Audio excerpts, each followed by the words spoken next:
Guys, এই খরগোশটা যখন এখানে রান্না করতেছিল তখন এই পশুটা সেই রান্নার ঘ্রাণ পেয়ে খরগোশের দিকে চলে যায়। भाई आज ऑमलेट नहीं बनाऊंगा, आज तेल का ऑमलेट बनाऊंगा।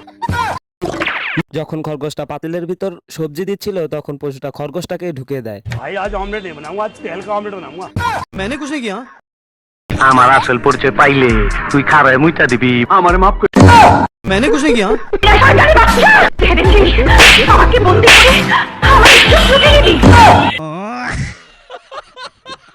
এই বলে খরগোশটা পাতিলের ভিতর গোসল করতে শুরু করে দেয়।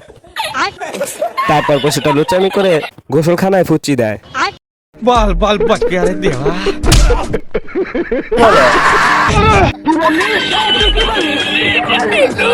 খরগোশটা পাতিলের নিচে চলে গেছে মনে করে প্রাণীটা ওকে খুঁজতে শুরু করে। আমার মাফ করে। তখনই খরগোশ এসে পাতিলের ঢাকনা বন্ধ করে দিয়ে সেটাকে সিল করে দেয়।